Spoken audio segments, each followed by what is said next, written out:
대방강불 하원경이여, 끝없는 태호공 가운데 무수한 깨달음의 빛들이 찬란하게 피어나는 모습이네. 이보다 뛰어난 장엄 어디 있으며 이보다 거룩한 빛 어디 있으리. 하나 가운데 일체요 일체 가운데 하나이니 부사이한 하음의 경계가 중중무진하게 펼쳐지네. 사물 속에 이치가 있고 이치 속에 사물이 있으니 일념이 곧 무량겁이라. 있는 그대로 하음 이치 아님 없도다. 이와 같이 빛나는 하음의 세계요 시방세계에 두 빛나는구나.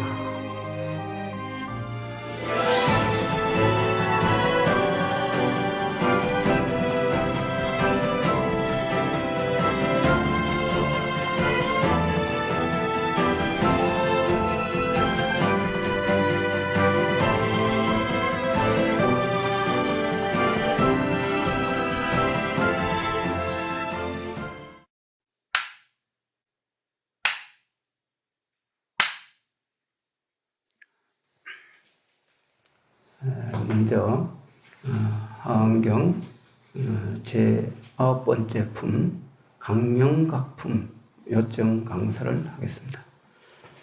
나눠준 그 종이를 보시기 바랍니다.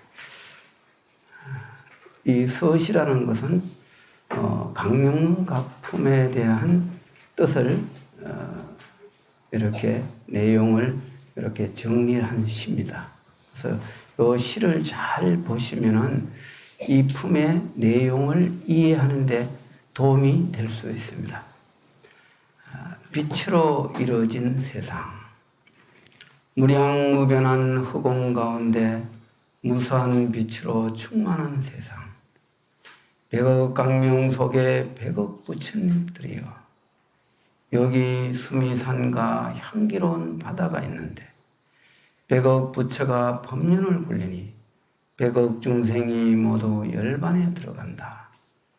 하나의 빛이 무량하니 무량한 빛이 다시 하나가 되고, 불가사의한 세월 속에 부처님의 강명은 끝이 없으니 두 가지 견해는 사라지고 무등륜의 법은 충만하였다. 우리 불자님들이 절에서는 특히 그 하원경에서는 이 강명이라는 말이 많이 나옵니다. 이 강명이 무엇인지 우리가 잘 이해를 해야 돼요. 흔히 세상에서는 태양을 강명이라고 그러죠. 아마 빛이라고 그러겠죠. 근데 부처님께서 그 강명을 말하는 것은 그게 그런 태양의 빛을 말하는 게 아닙니다. 그거는 상징이에요. 이 세상에 깜깜한 어둠을 태양으로 밝히듯이 이 진리가 없는 이 미혹한 중생 세계를 밝히는 것은 진리입니다. 그래서 여기서 말하는 강명은 진리가 되는 거예요.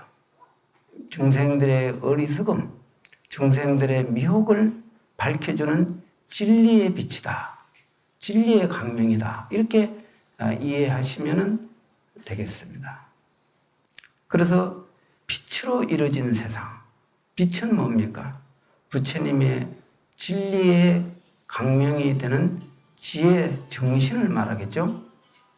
그래서 그 정신으로 이루어진 세상이다. 즉 부처의 세계다. 이렇게 이해하시면 되겠습니다.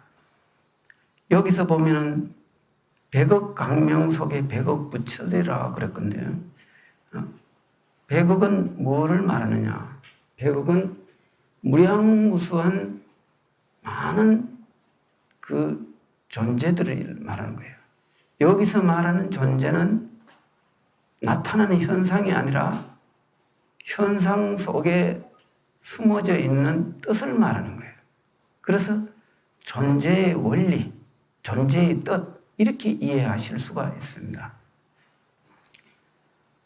여기 수미산과 향기로운 바다가 있다고 그랬는데, 수미산은 작용을 말하는 거예요. 향수에를 풀이하면 향기로운 바다가 되는데 향수에라는 것은 진리의 법성 바다를 말하는 거죠. 즉 해인이라고 할 수 있죠. 바다의 도장. 잔잔한 그 바다의 만상의 그림자가 사실 그대로 있는 그대로 나타나지 않습니까? 그 거울 속에 사물이 나타날 적에 거기는 한 점 속임이 없어요. 있는 그대로입니다. 마찬가지로 진리는 사실 그대로 있는 그대로의 참모습을 보여준다. 이런 뜻이 되겠죠. 그래서 이러한 그 부처의 강명과 부처의 작용 속에 모든 중생들은 다 그대로 열반에 들어간다. 해탈에 들어간다. 이런 뜻이 되겠죠. 그러면 어떻게 되겠습니까? 두 가지 견해는 중생들이 갖고 있는 미혹의 견해예요. 두 가지, 선과 악, 또 가고 좋고 나쁨, 여러 가지 세상을 두 가지 견해로 잘못 보고 있는 거죠. 사실 모든 것이 부처 아님이 없다 이런 말을 들어봤죠? 그죠? 일체가 다 부처님이다. 중생이 부처다. 이런 말들을 많이 하지 않습니까? 주로 그 중생이 곧 부처라고 하는 말은 법화경에서 제일 많이 부처님이 설했어요. 법화경에 보면은 모든 게 다 부처라는 도리를 설한 거예요. 그 열의 수량품이 주로 그 내용의 뜻을 가지고 있는데 법화경에 일체가 다 부처라고 하는 도리는 바로 두 가지 견해가 사라졌을 적에 그것을 일체가 부처님이다 이렇게 표현을 하죠. 두 가지 견해가 그러면 사실적으로 있느냐? 있지를 않습니다. 사람들이 꿈속에서 허망한 그 경계를 꿈을 꾸었다 해도 그것은 사실이 아니지 않습니까? 꿈은 뭔가요? 우리들 생각이 밤에 잠을 잘 적에 아리아식에 투영된 그대로 나타나는 거예요. 우리들의 생각 속에 일어났던 일들이 그 꿈에 나타나는 거예요. 마찬가지로 이 두 가지 견해는 꿈과 같고 헛게 배어갖고 그런 환상과 같다는 거죠.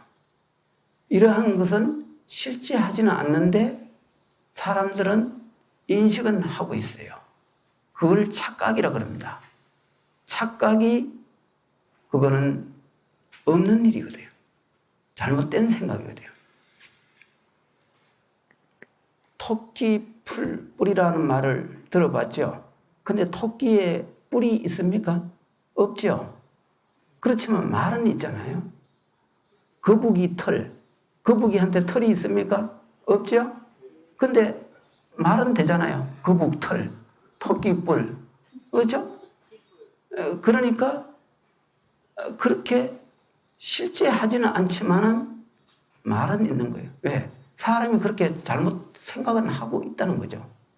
토끼의 뿔이 없지만은 나는 토끼 뿔을 봤다. 이렇게 하면 그거는 착각이 되는 거죠. 중생들이 현상을 분별하는 게 그와 같이 잘못 분별하고 있는 부분이 대부분이라는 거죠.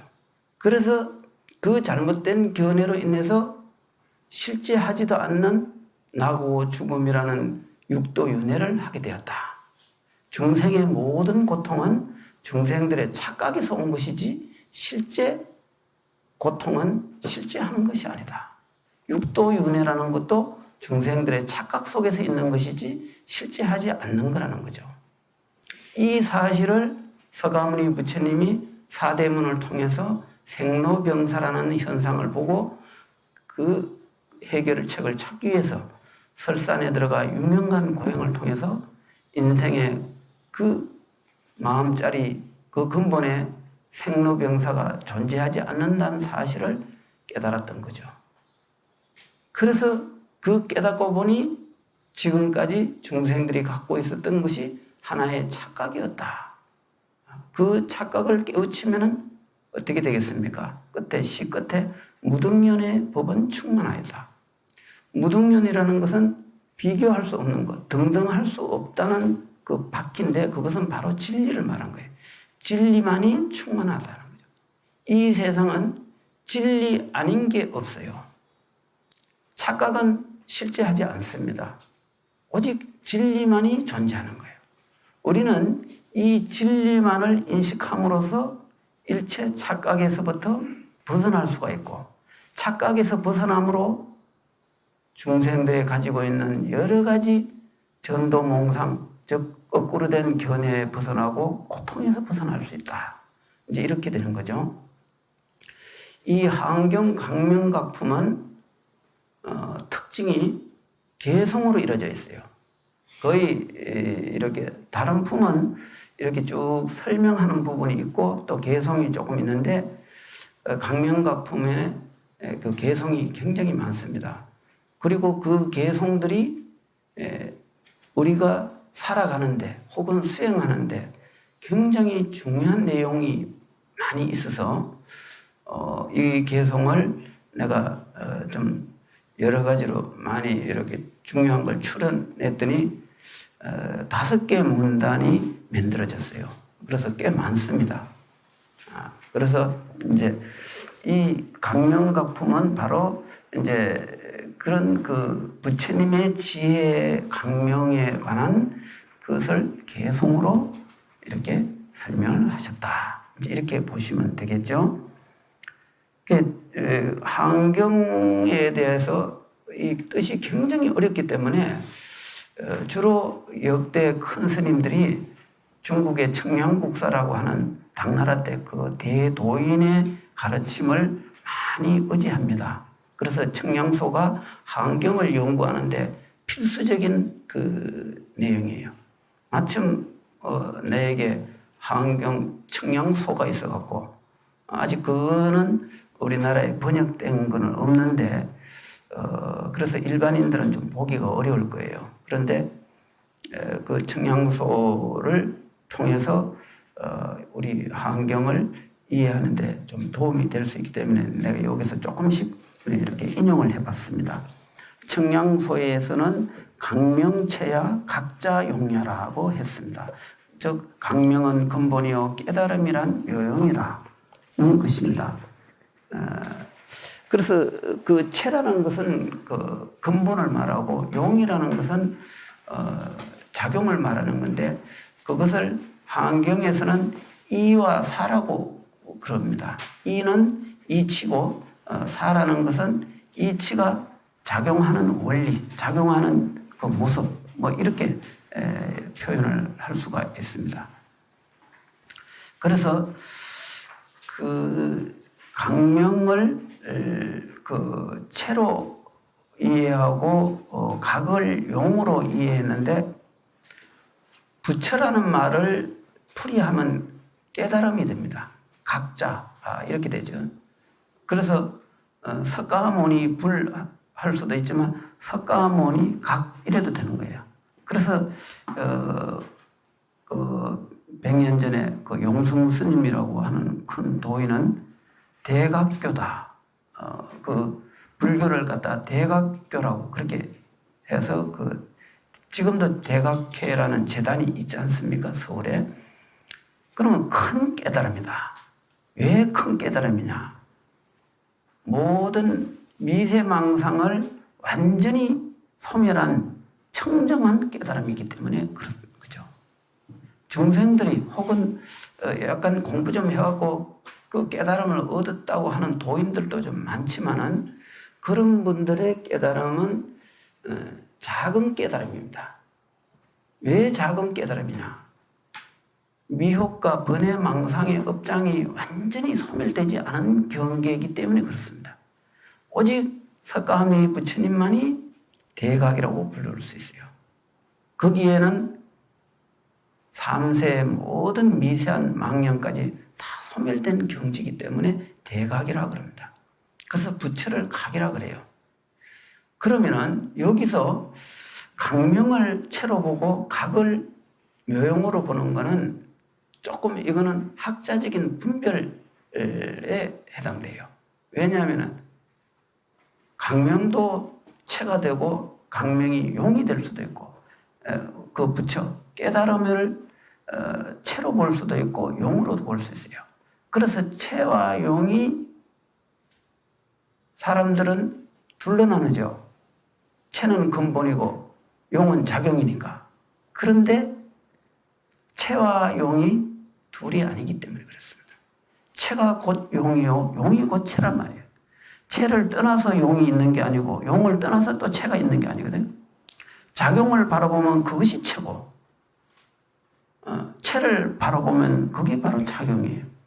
작용과 채가 나타나는 모습이 둘로 보인다. 이렇게 보면은 큰일 나는 견해예요. 그래서 이사원룡무해다. 이렇게 표현하는 거예요. 한경은 이와 사가 원룡무해하다 그러거든요. 이사원룡무해가 바로 이사가 같다는 뜻이에요. 그래서 이적 사요, 사적 이라. 이치가 곧 사고, 사가 곧 이치라는 거죠. 그것을 반야신경에서는 뭐라 그랬습니까? 색적 시공, 공적 시색이다. 이러거든.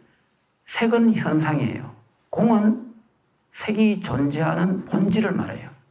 그런데 본질이 곧 현상이요. 현상이 곧 본질이라는 거죠. 본질과 현상을 둘로 나누는 것은 학자고, 그걸 하나로 보는 것은 선사예요. 선사가 되면은 종지를 보기 때문에 둘로 나누지 않습니다. 둘로 나누지 않기 때문에 이사원룡무해다. 색적 시공, 공적 시색이 되는 거예요. 이제 아시겠죠? 네, 이제 그러면은 본론으로 이제 들어가겠습니다. 3. 본품의 요점. 이때 세종께서 두 발 아래에서 백억 강명을 놓아 삼천대천 세계를 비추시니 백억 국토와 백억 큰 바다와 산과 백억의 보살이 태어나 출가하는 것과 백억 열애가 정각을 이루는 것과 백억 열애가 법륜을 굴리고 열반에 들어가는 것과 욕계 색계 모든 하늘을 비추어 그 가운데 있는 것이 다 밝게 나타났다. 그랬습니다. 여기에서 우리가 이 환경은 말 그대로 쫓아가면은 이 지혜를 얻을 수가 없어요. 그래서 이 말 속에 숨은 뜻을 볼 줄 알아야 되거든요. 여기서 먼저 그랬죠. 세종께서 두 발 아래에서 백억 강명을 놓았다 그랬어요. 두 발이 뭐냐 이거죠. 두 발을 이거를 내가 오래도록 생각해 봤어요. 왜 하필이면 부처님이 두 발바닥에서 강명을 놓았을까? 보통 석가모니 부처님이 열반경도 그렇고 법화경을 설하실 적에는 늘 이 미간 사이에 흰 털이 있어요. 부처님은 이게 쭉 피면 이게 이만큼 나와. 그런데 딱 놓으면 이 스프링처럼 싹 감겨갖고 이게 딱 뭐 하얀 점처럼 보여요. 그런데 이 털이 묘해갖고 이 털이 간혹가다 강명을 뻗칠 적에 이 털에서 강명이 나왔고 그 강명 안에 수많은 부처님이 또 나타나요. 그 연화좌우에 앉아있기 참 신기하죠. 그것이 보통 경전에서는 다 그렇게 표현되어 있어요. 우리 탱화 같은 거 보면은 아미타경 탱화도 아미타불 탱화도 보면 그렇게 되어 있습니다. 늘 이 미간 백호에서 수많은 부처님이 나타나거든요. 그런데 여기서는 발바닥에서 강명이 나왔다고 되어 있어요. 이거는 어느 경에서도 볼 수 없는 특이한 표현이에요. 그럼 왜 발바닥에서 강명을 놓았다가 하는가? 요거를 잘 봐야 돼요. 그 밑에 보면은 청양소를 우리가 보시기 바랍니다. 한문 밑에 있죠? 청양소에 이르기를 지금 발 아래에서 강명이 나왔다는 것은 아래를 행으로 본 거죠. 실천. 우리가 발바닥은 실천을 뜻하지 않습니까? 그래서 그 천수경에 보면 원하 속덕 계족도라는 말이 있어요. 계정도라고 막 하는데 그건 정은 오자입니다. 계와 정이 아니고 계족입니다. 그러면 계족은 뭐냐면은 흔히 요즘 천수경이 전부 계정도로 하거든요. 어나 속도. 내가 요즘 여기서는 한글로 하다 보니까 내가 한문은 다 잊어버렸네. 어나 속덕계 정도. 계족도. 원래는 계족도인데 중간에 옛날엔 필사하는 사람들이 이 뜻을 모르고 그냥 계정의 산막이니까 계정도로 하는 게 맞겠구나 하고 했는데 문맥으로 보면 그렇게 하면 안 되는 거예요. 그러면 차라리 그냥 산막도로 해야죠. 왜냐하면 계정이 해가 빠지면 안 되잖아요. 그런데 왜 계와 정이냐는 아니라는 거죠. 계족도로 해야 돼. 계족도. 그러면 계는 우리의 발과 같다는 거죠. 발은 뭡니까? 실천을 뜻하는 거예요. 우리 불교는 실천을 중요시합니다. 실천 없는 이론은 하나의 공리공론이라고 그래요. 쓸데없는 이야기에 불과해요. 지식으로 헤아리는 어떤 이해는 우리들 정신 수행에 그렇게 도움이 안 돼요. 오히려 실천이 따르지 않는 지혜는 아만이 생겨서 자칫 업을 짓고 악도에 떨어지는 수가 있어요. 그래서 여기서도 아래에서부터, 즉 행으로부터 실천에서부터 시작하여 지혜는 우리 머리를 상징하죠. 그래서 이제 지혜로 나아간다는 뜻이니 이것은 믿음을 최초로 하는 것이며 또한 만행의 근본이 되는 까닭이다. 여기서 발 아래라고 하는 것은 믿음을 의미한다 그랬거든요. 그 밑에 한문이 몇 자리 적혔죠. 그걸 내가 좀 다소 장황하게 해석을 한 거예요. 그렇다면은 부처님이 두 발 아래서 강명을 놓았다 하는 것은 바로 부처님의 실천을 상징하는 그 표현이라는 거죠. 그리고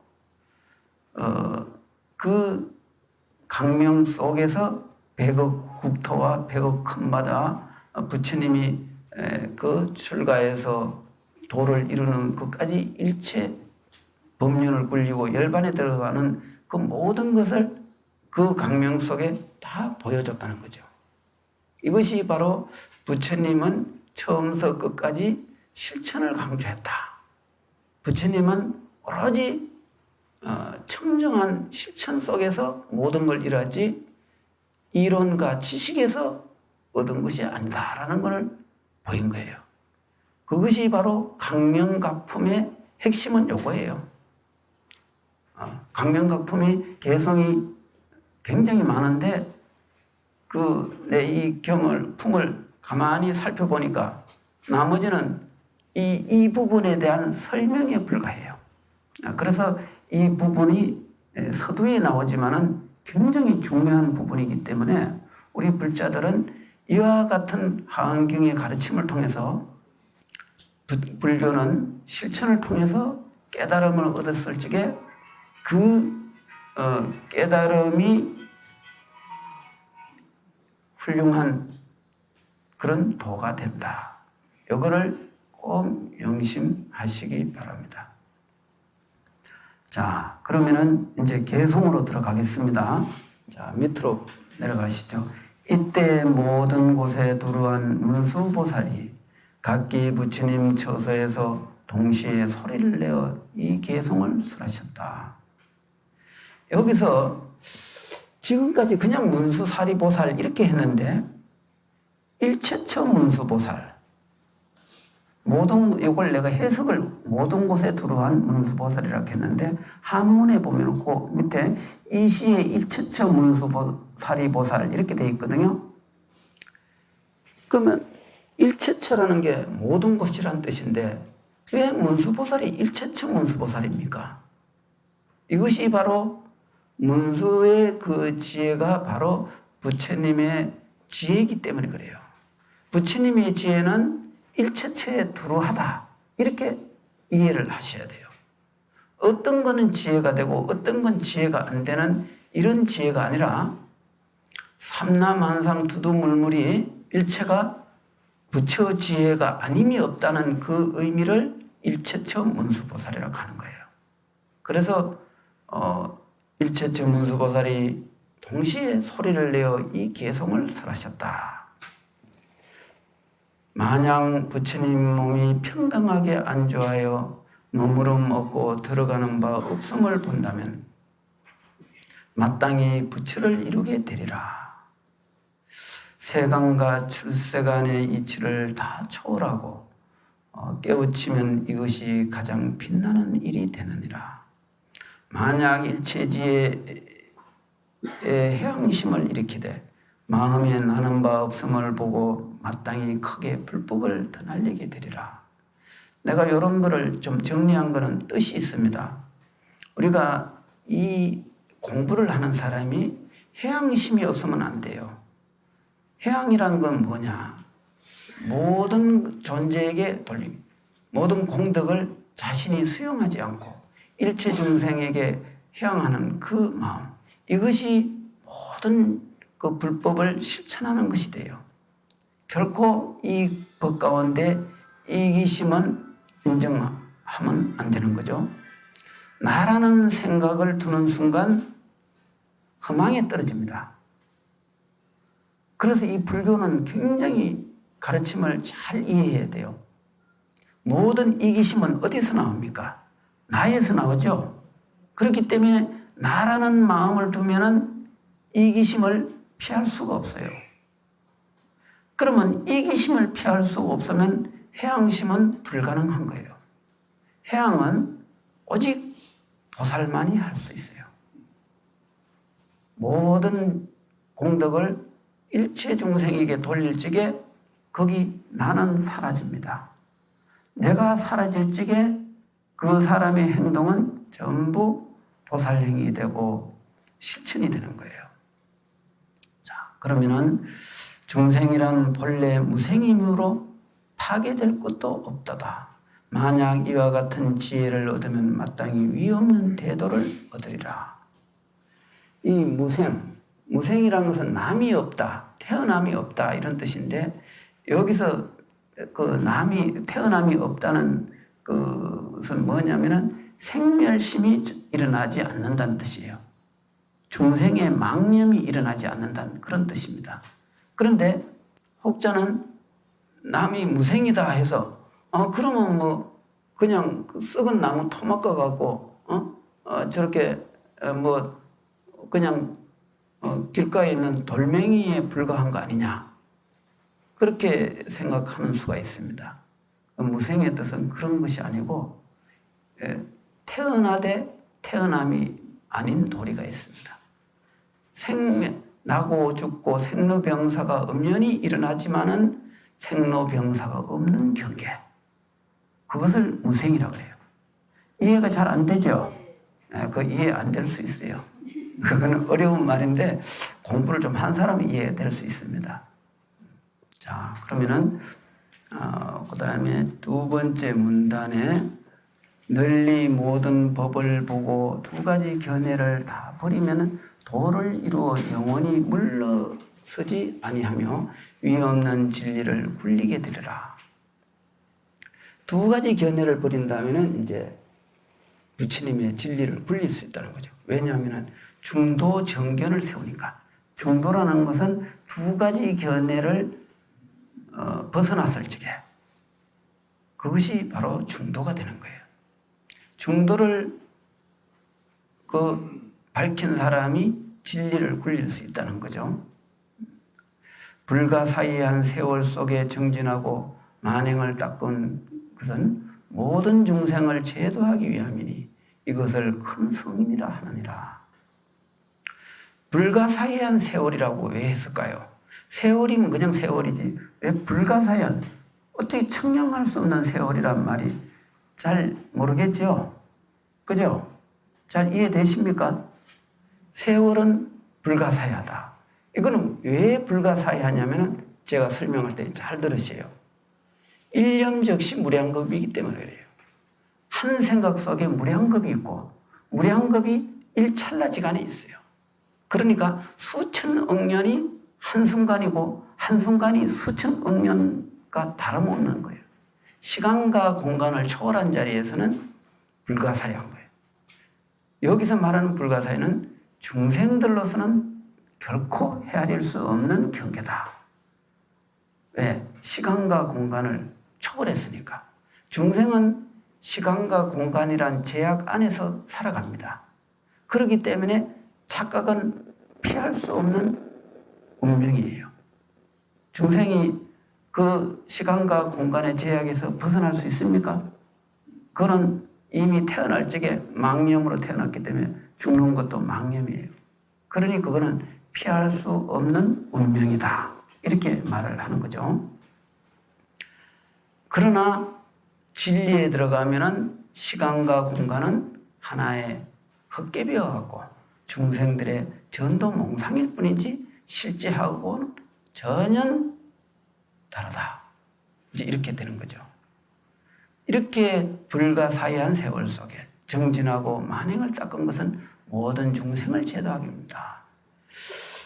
이 불교의 수행은 결코 혼자의 그 도를 닦아서 무사안일주의에 빠지자고 도를 닦는 수행자는 없어요. 만일 그렇게 하는 수행자라면 그 근기는 하열해서 중생세계를 못 벗어나요.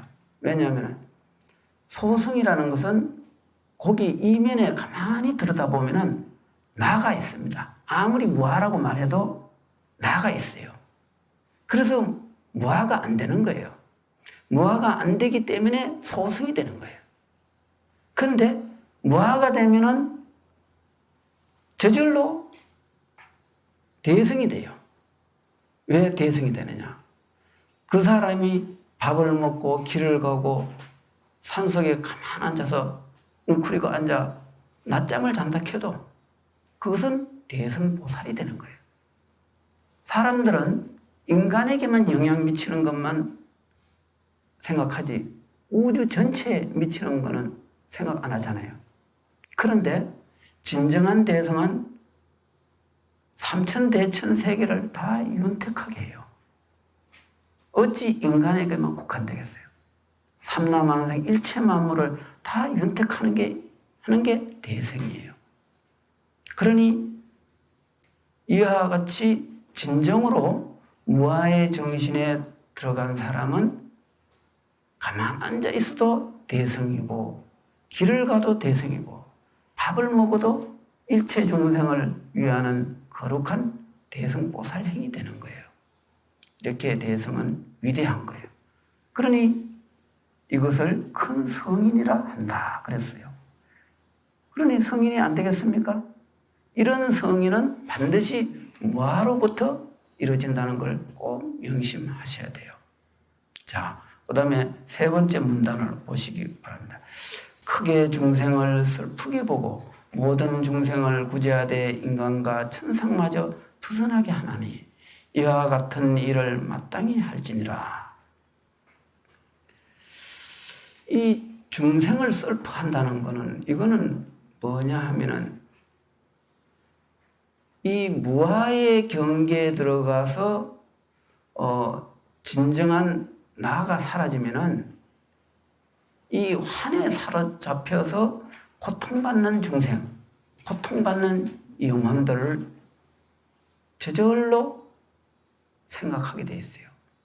지장보살이 이미 과거세에 도를 닦아서 정법 무슨 그 열애 부처님이 되셨어요.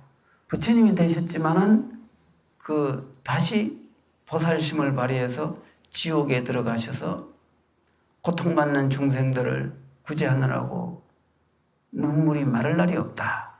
이렇게 그 지장경에는 기록되어 있습니다. 그래서 지장보살 서원이 한 중생이라도 부처를 이루지 못한다면 나 결코 열반이 들지 않겠다. 부처가 되지 않겠다. 부처가 되지 않는다는 건 열반이 들지 않겠다. 부처는 무여열반이거든. 찌꺼기가 하나도 없는 청정한 흑운과 같은 깨달음이거든. 그런데 그렇게 깨달음에 들어가서 법신체로 들어가 버리면은 저 지옥에서 하루에 10,000번 죽고 10,000번 태어나는 그 수많은 영혼들은 누가 구제하느냐 이거예요. 그 중생 구제하는 게 인간은 지금 인류가 70억 중생이라고 그래요. 그런데 70억 중생보다 이 도량 안에 있는 개미 숫자만 해도 한 70억 넘어요. 이 대성사 도량 안에 있는 개미만 숫자만 하면은 인간 전체 숫자보다 더 많아요. 그러면 온 이 인간 세계에 있는 전 세계에 있는 개미 숫자를 하면 해야 된다 만나면 거의 뭐 몇 천조 넘겠죠. 엄청난 숫자가 되겠죠. 그런데 지옥의 숫자는 그보다 더 많아요. 그럼 왜 많느냐? 중생들이 업을 지어갖고 아무리 이 업이 헛개비여갖고 사실이 아니라도 사실 아닌 헛개비 환에 대한 고통은 받는 거예요. 예를 들어 사람이 죄를 지으면 일단 그 죄가 실체는 없지만은 그 죄 허물에 어리석은 마음을 낸 허물은 있잖아요. 그 허물로 인해서 살아서는 감옥에 들어가고 또 죽어서는 지옥에 가서 그 영혼체, 지옥에 떨어지는 그 영혼은 거꾸로 떨어져요. 하늘로 태어나는 중생은 머리가 위로 가고 지옥으로 가는 거는 머리가 거꾸로 들어가요. 지옥은. 그럼 지옥은 어떤 세계냐? 영혼의 세계예요. 그럼 하늘은 무슨 세계냐? 영혼의 세계예요. 물체가 있는 건 인간뿐이에요. 인간하고 축생뿐이에요.